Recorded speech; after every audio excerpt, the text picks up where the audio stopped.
My name is Jonathan Holloway, and I am honored to have been selected as the 21st president of Rutgers, the State University of New Jersey.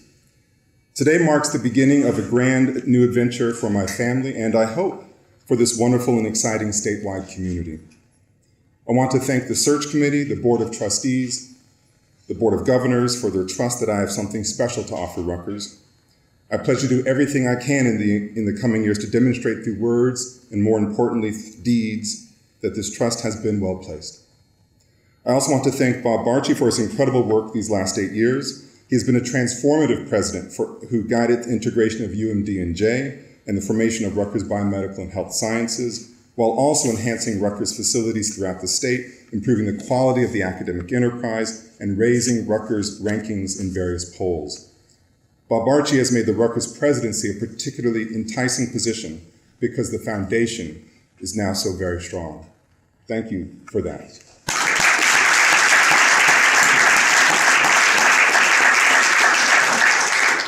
I also want to thank my family. I'm actually glad they're all behind me. It's easier, I won't get emotional. I want to thank my family, Wendell and Kay Holloway, my parents, both deceased, but both very much here right now. They were instrumental in nurturing in me a commitment to service and integrity.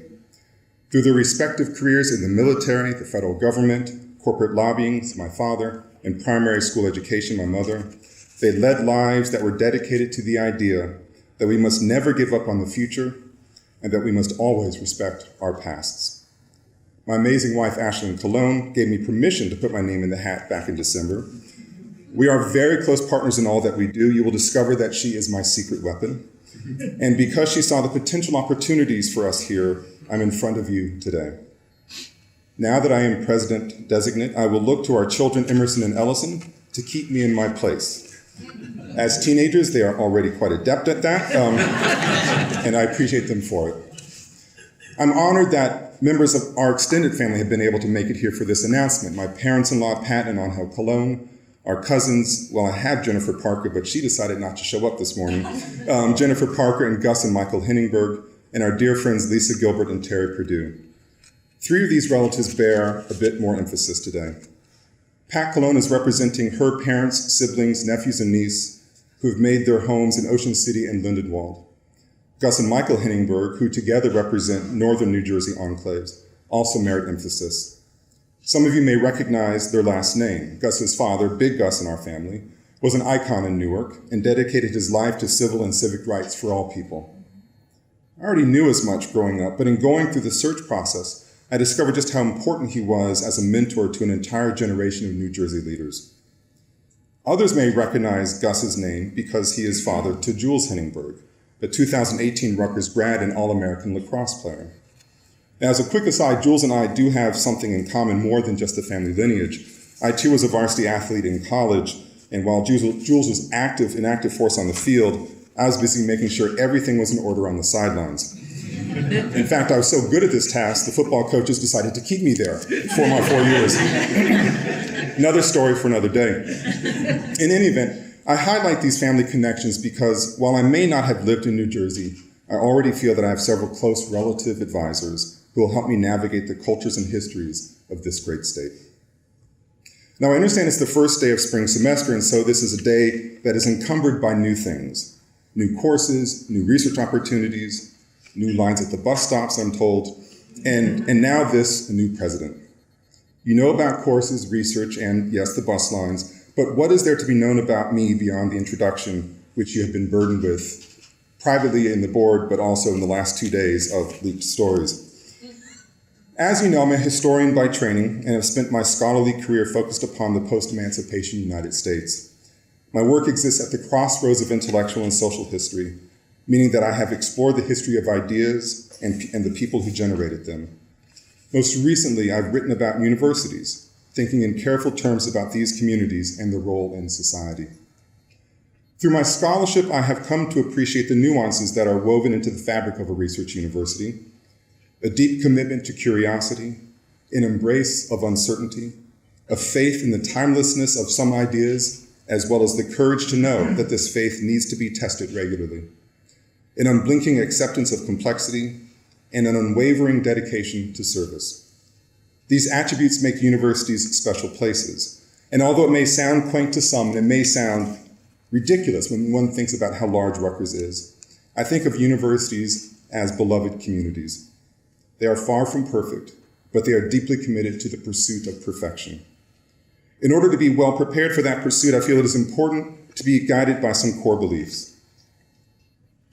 I believe that everyone in this beloved community has an important role to play and deserves to be recognized and respected for a job well done. And this especially includes those who do the so-called invisible work at a university: assistants of all types, dining hall workers, bus drivers, maintenance crews, etc. I believe that excellence can be found everywhere, and that well-informed and inclusive leaders understand that it can be found in what are historically considered unexpected places. I believe that a recognition of leadership is earned, and that the best way to earn it is to act with integrity in everything that one does. All of these things, giving respect, being inclusive, and acting with integrity, sound nice, I know that. But to deliver on these principles requires constant attention and a determined commitment to improve. Frankly, a great university should expect nothing less of its leaders. Rutgers, of course, is a great place, and I've come here with the hope that I can help make it better in some way. Please know that in everything that I do here, I expect to be held to the same high standards to which I will hold others, and that I dare to presume exist here already. Wherever those high standards aren't being realized, I pledge that my administration will be committed to doing better, always better. As excited as I am to take on these responsibilities, I have to admit that when I first learned about the position, I was reluctant to apply.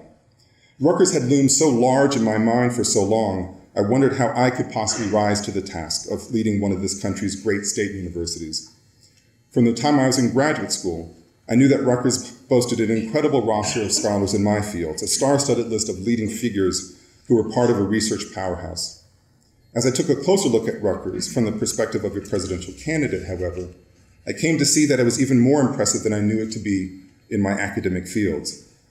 An undergraduate population whose passion is equally expressed in the classroom, the lab, the athletic fields, the dance studio, the farm, graduate and professional school programs teeming with excellence, the sheer size of our BHS and the tremendous potential to be found there in public-private bioscience partnerships, and the sterling faculty on the Camden, New Brunswick, and Newark campuses. Keeping all of these great things in mind, there remains work to do. I've already spoken about the complexity to be found in any research university.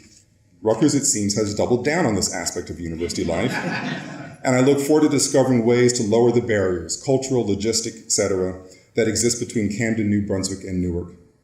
I'm also eager to continue Bob Barchi's work with RBHS, taking this impressive statewide network of schools, research centers, and institutes to new heights, paying particular attention to enhancing partnerships along the Route 1 corridor. Speaking of off-campus partnerships, last week I had the privilege of talking with Governor Murphy and learning how he saw Rutgers' role in the state economy. I was excited to know that he shared this view publicly when in his State of State address he declared, and I quote, "As Rutgers goes, so goes New Jersey." I also had the good fortune of talking with State Senate President Sweeney a few days ago. In that conversation, I learned that there is more work to be done in terms of cultivating our relationship to the state legislature. This is critical because, lest we forget, the legislature is our largest and most powerful donor. Taken together, I view these conversations as invitations to strengthen our ties to New Jersey's political leadership, and this is an invitation that I accept. One last quick story. 29 years ago, when I was in graduate school, I found myself talking on the phone with the eminent historian David Levering Lewis, then a professor at Rutgers. I don't recall the specifics of the conversation, but I do remember being so excited that I called my mother right after to tell her that I might have a job at Rutgers. Somehow, I was able to ignore the fact that I was only in my third semester of my doctoral program. And in retrospect, I'm quite certain that Professor Lewis wasn't offering me anything of that kind. But as you'll come to know, I'm the kind of person in whom hope always springs eternal. And wouldn't you know it,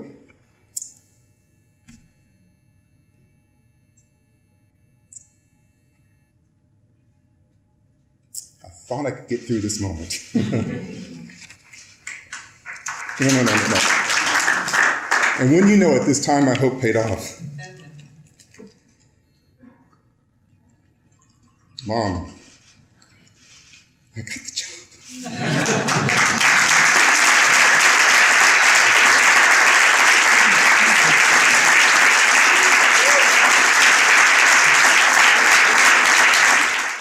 So thank you once again for coming here today. Thank you to the search committees, to the Board of Trustees, the Board of Governors, to Mark Engelson for his heavy lifting and infectious enthusiasm, and most particularly to my family. All of us working together will do great things. I'm certain of this. Finally, despite my obvious enthusiasm, some of you might still be wondering, are you ready? And to this question, I enthusiastically answer, yes. Yes, I am. Thank you.